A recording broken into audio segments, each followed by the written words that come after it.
தமிழகத்துல ஆணவ கொலை எப்படி வெடிச்சிருக்கு, இதையும் தாண்டி ஜாதி வெறி பிடிச்சவங்கள அழிச்சே ஆகணும் அப்படி சொன்ன ஒரு முக்கியமான ஆள் யார் தெரியுமா? வைஷ்ணவி.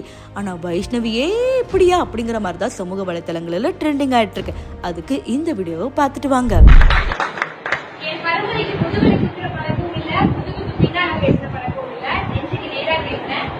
என்ன அப்படின்னா மற்ற சாதிக்காரங்க சொன்னாங்களாமா கவுண்டச்சியை கட்டுவேன்னு. ஆனா நான் சொல்றேன், கவுண்டர் கோவம் கொண்டா பழந்தான் நடுக்கும். ஆனா கவுண்டச்சி கோவம் கொண்டு பார்த்துருக்கீங்களா நீங்க? நம்ம ஜாதி பசங்களுக்கு மட்டும்தான் தெரியும், கவுண்டச்சி கோவம் கொண்டா அங்க உலகமே நடுங்கும். கவுண்டம் ஒண்ணுன்னு சொன்னா உலகமே நடுங்குமா? எங்க உலகத்தை நடுங்க வைங்க பார்க்கலாம் வைஷ்ணவி அப்படிங்கிற மாதிரிதான் தாவேகாவோட தொண்டர்கள் சொல்றாங்க. சமீபத்துல கூட விஜய் மேல என்ன கேஸ் கொடுத்திருந்தாங்கன்னா, விஜய் அவர்களுடைய தொண்டர்கள் மீதும் நான் கேஸ் கொடுக்கறேன், என்னை பத்தி ரொம்ப அவதூறா பேசிட்டே இருக்காங்க அப்படிங்கிற மாதிரி சொன்னாங்க. ஆனா அதுக்கு ஏற்பார் போலயே வைஷ்ணவி அவர்களும் சும்மா இல்லாம ஒரு லாயர் ட்ரெஸ் போட்டுக்கிட்டு இந்த மாதிரி பேசினா யாருதான் திட்டாம இருப்பாங்க? இத கூட விடுங்க, இன்னொரு வீடியோ பார்த்துட்டு வாங்க. அவர் தப்பு பண்ணிருக்காரு, உங்கள்ட்ட வந்து சொல்லிட்டாங்க இந்த மாதிரி நான் தப்பு பண்ணிட்டேன் அப்படின்னு வந்து உங்களுக்கு சொல்லிட்டாங்க. நீங்க அப்ப வந்து என்ன டிசிஷன் எடுப்பீங்க?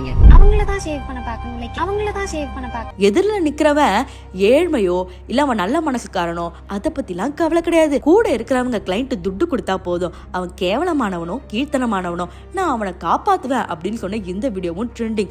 இப்ப தாவேகா தொண்டர்கள் என்ன சொல்றாங்கன்னா, நல்ல வேலை இந்த வைஷ்ணவி நம்ம தாவேகா கட்சியில இல்லாம திமுகல குதிச்சுட்டாங்க, ஒரு வேலை இங்க இருந்திருந்தாங்கன்னா நம்ம பேர் அப்படியே காத்துல பறந்துருக்கும் அப்படிங்கிற மாதிரி சொல்றாங்க.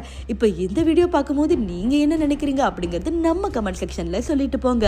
அவங்க தப்பு பண்ணி உங்கள்ட்ட எவ்வளவு வேணா பணம் கொடுத்தாலும் அப்ப யாரு என்ன வேணா தப்பு பண்ணிக்கலாமா?